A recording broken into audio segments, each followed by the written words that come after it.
GK with એમમાં આપ સૌનું સ્વાગત છે। મિત્રો, આજના વિડીયોમાં આપણે જનરલ સાયન્સના મોસ્ટ આઈએમપી પ્રશ્નો જોઈશું કે જે આવનાર બધી જ પરીક્ષાઓ માટે ખૂબ જ અગત્યના છે। આમાંથી વારંવાર પ્રશ્નો છે તે પરીક્ષાઓમાં પૂછાય છે। લાસ્ટમાં તમારી ટેસ્ટ પણ લેવામાં આવે છે। વિડીયો વ્યવસ્થિત જોવો અને ટેસ્ટ આપી તમે તમારું નોલેજ પણ ચેક કરી શકો છો। એ સિવાય આની પીડીએફ પણ તમને પ્રોવાઈડ કરાવવામાં આવશે। તો જોઈએ ખૂબ જ અગત્યનો આ વિડીયો। કૃત્રિમ વરસાદ માટે શેનો ઉપયોગ થાય છે? સિલ્વર આયોડાઇડનો ઉપયોગ થાય છે। પારિજાત એ કયા રંગનો તારો છે?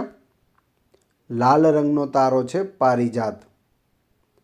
બહેરા માણસોને સાંભળવામાં મદદ કરતું સાધન કયું છે? તો ખાસ યાદ રાખજો, એડીફોન છે। ભૂલથી પણ બેરોમીટર કરવું નહીં। ઓપ્શન એમાં બેરોમીટર આપેલું હશે, પરંતુ તમારે ધ્યાન રાખવાનું છે એડીફોન। બેરોમીટર છે તે હવાનું દબાણ ચેક કરવા માટેનું મીટર છે। ક્ષારનું પ્રમાણ શામાં વધુ હોય છે? શાકભાજીમાં વધુ હોય છે। રક્તના અભ્યાસને શું કહેવાય છે? લોહીનો અભ્યાસ હોય તેને શું કહેવાય? હિમેટોલોજી કહેવાય છે। કયો રોગ પાણીથી ફેલાય છે? કોલેરા। જેલેડિયમ કયા સૂક્ષ્મજીવોનો પ્રકાર છે? પ્રજીવ છે। જેલેડિયમ શું છે? પ્રજીવ। ચેતાતંત્રને કેટલા ભાગોમાં વહેંચવામાં આવ્યું છે? 3 ભાગમાં વહેંચવામાં આવ્યું છે ચેતાતંત્રને। ગન પાવડરની બનાવટમાં શું વપરાય છે? સલ્ફર વપરાય છે। વંધ્યત્વની ઉણપ માટે કયું વિટામિન જવાબદાર છે? Vitamin E. વિટામિન ઈની ઉણપથી વંધ્યત્વ આવે છે, એટલે કે વાંઝિયાપણું આવે છે। લીંબુમાંથી કયું વિટામિન મળે છે? Vitamin C. ખાટા ફળોમાંથી, બધા જ ખાટા ફળો છે તેમાંથી વિટામિન સી મળે છે।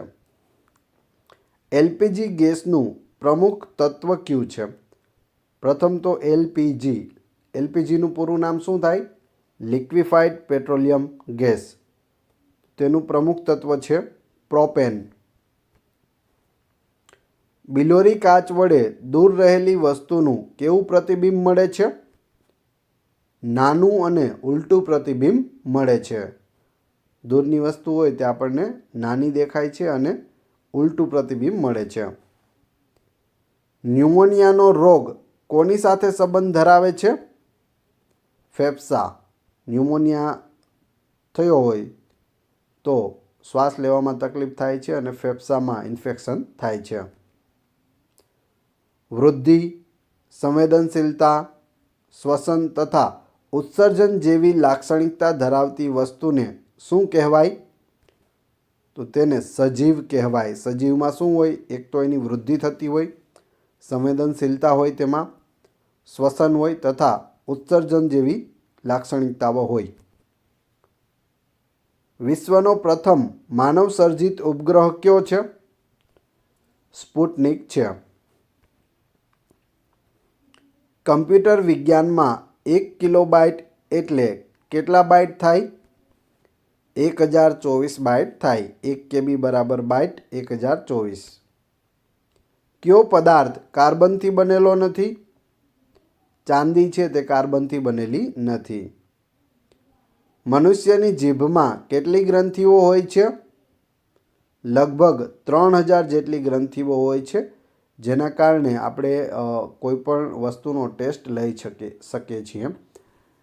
તીખું છે, ખાટું છે, મોરું છે, મીઠું છે, તુરું છે, કેમ ખ્યાલ આવે? જીભ દ્વારા ખ્યાલ આવે છે, કેમ કે તેમાં 3000 જેટલી ગ્રંથિઓ હોય છે।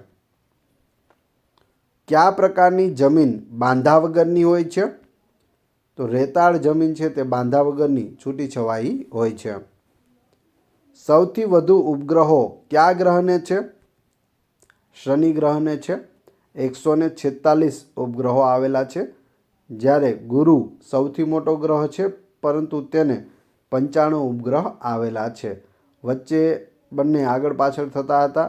ગુરુના સૌથી વધુ ઉપગ્રહો હતા, ત્યારબાદ શનિના નવા ઉપગ્રહો શોધવામાં આવ્યા. ત્યારબાદ શનિ આગળ નીકળી ગયો છે, 146 છે.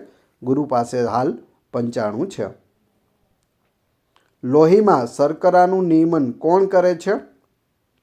ઇન્સ્યુલિન કરે છે. શુદ્ધ સોનું કેટલા કેરેટનું હોય છે? 24 કેરેટનું હોય છે. કુષ્ઠ રોગમાં શરીરનું કયું અંગ પ્રભાવિત થાય છે? ચામડી. કુષ્ઠ રોગ એટલે કોઢ. ભારતનું પ્રથમ સૌર ઉર્જા ગામ ક્યાં આવેલું છે? જમ્મુ કાશ્મીરમાં આવેલું છે. ઉત્ક્રાંતિવાદનો સિદ્ધાંત કયા વૈજ્ઞાનિકે આપ્યો હતો? ચાર્લ્સ ડાર્વિને. સૂર્યની ગરમી કયા સાધન દ્વારા માપવામાં આવે છે? પાયરોમીટર દ્વારા મપાય છે સૂર્યની ગરમી. ભારતમાં કયા વૈજ્ઞાનિકને ભારત રત્ન એવોર્ડથી નવાજવામાં આવ્યા?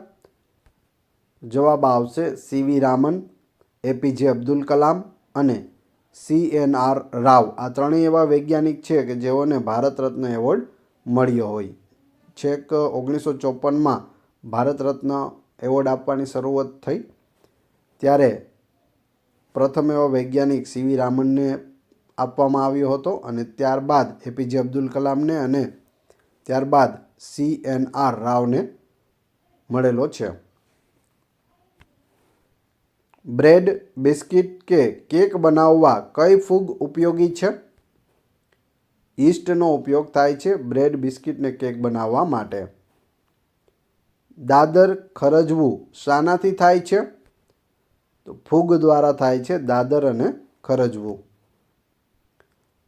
લીપ સેકન્ડ છેલ્લે કયા વર્ષે ઉમેરવામાં આવી હતી? 31 ડિસેમ્બર 2020માં ઉમેરવામાં આવી હતી. ભૌતિકશાસ્ત્રમાં નોબેલ પારિતોષિક મેળવનાર પ્રથમ ભારતીય વૈજ્ઞાનિક કોણ હતા? સીવી રામન હતા. માદા પ્રજનન કોષને શું કહે છે? અંડકોષ કહે છે. હેમરેજ એટલે કે રક્તસ્રાવ કયા વિટામિનની ખામીથી થાય છે? વિટામિન કેની ઉણપથી હેમરેજ થઈ શકે. જીન થેરાપીનો ઉપયોગ કયા રોગ માટે થાય છે? વારસાગત રોગો માટે થાય છે. તમાકુમાં કયું ઝેરી તત્વ રહેલું છે? નિકોટીન હોય છે તમાકુમાં ઝેરી તત્વ. CNGનું પૂરું નામ શું છે? LPGનું આપણે આગળ જોઈ ગયા, લિક્વિફાઈડ પેટ્રોલિયમ ગેસ થતું હતું. CNGનું શું થશે? Compressed natural gas. શું થશે? ખાસ યાદ રાખી લેજો. કમ્પ્રેસ્ડ નેચરલ ગેસ પૂછાયેલું છે. સૂર્યમંડળના કયા ગ્રહને ઉપગ્રહ નથી? તો બુધ અને શુક્ર ગ્રહને ઉપગ્રહ નથી. સૂર્ય છે, સૂર્યની બાજુમાં બુધ છે, પછી શુક્ર છે, પછી પૃથ્વી છે. પૃથ્વીને કેટલા ઉપગ્રહ આવેલા છે તમારે કોમેન્ટ બોક્સમાં જણાવવાનું છે. ત્યારબાદ પૃથ્વી પછી મંગળ છે, પછી ગુરુ, શનિ, યુરેનસ અને નેપચ્યુન. ઘડિયાળના ઝીણા ભાગને રિપેર કરવા માટે કેવા કાચનો ઉપયોગ થાય છે? બિલોરી કાચનો ઉપયોગ થાય છે. તમે ઘડિયાળ રિપેર કરાવવા જાઓ ત્યારે તે વ્યક્તિ જે બેઠો હોય ત્યાં આંખમાં કંઈક ચડાવે છે અને પછી રિપેર કરે છે. તે શું હોય? બિલોરી કાચ હોય છે. સિમેન્ટની શોધ કોણે કરી હતી? જોસેફ આસ્પડીને કરી હતી સિમેન્ટની શોધ. કેમોથેરાપીની સારવાર કયા રોગ માટે આપવામાં આવે છે? કેન્સર માટે હોય છે કેમોથેરાપી. ભારતમાં રંગીન ટીવી એટલે કે કલર ટીવીની શરૂઆત ક્યારથી થઈ? 1982થી કલર ટીવીની શરૂઆત થઈ હતી. મકાનની છત પર પ્લાસ્ટિક નાખી રોપા રોપવાની પદ્ધતિને શું કહે છે? એટલે નીચે જમીન ઉપર તમારી પાસે પોતાની જમીન નથી તો તમે છત ઉપર પ્લાસ્ટિક નાખી અને તેમાં રોપા વાવો તો એને શું કહેવાય? ગ્રેવલ કલ્ચર પદ્ધતિ કહેવાય. ટ્રાન્ઝિસ્ટરમાં કઈ ધાતુ વપરાય છે? સિલિકોન વપરાય છે. મેલેરિયા માટે કયા પ્રજીવ જવાબદાર છે? પ્લાઝ્મોડિયમ. ચયાપચયની ક્રિયાઓનું નિયમન કયો અંતઃસ્ત્રાવ કરે છે? થાઇરોક્સિન કરે છે. લોહીમાં ગ્લુકોઝની માત્રા કોણ જાળવે છે? સ્વાદુપિંડ. કયા કાચથી જોઈએ તો વસ્તુ મોટી દેખાય છે? બિલોરી કાચ વડે વસ્તુ મોટી દેખાય છે. હવે તમારી ટેસ્ટ. જે આપણે વિડીયો જોયો તેમાંથી તમને અહીં પ્રશ્નો પૂછવામાં આવે છે, જેના જવાબ તમારે ક્રમશઃ કમેન્ટ બોક્સમાં આપવાના છે. જવાબ ન આવડતા હોય તો ફરીથી એક વખત વિડીયો જોઈ લેજો. પ્રશ્ન 1. સૌથી વધુ ઉપગ્રહો કયા ગ્રહને છે? જે વલયોવાળો ગ્રહ છે. 2. તમાકુમાં કયું ઝેરી તત્વ રહેલું છે? 3.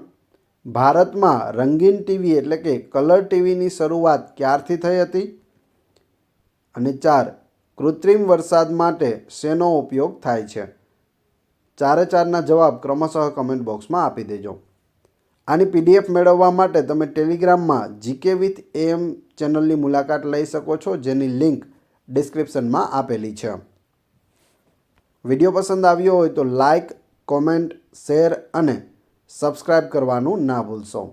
આ ચેનલ ઉપર ઘણા બધા વિડીયો અવેલેબલ છે. તમે ચેનલના નામ ઉપર ક્લિક કરી વિડીયોમાં જઈ બધા જ વિડીયો જોઈ શકો છો. Thanks for watching my video.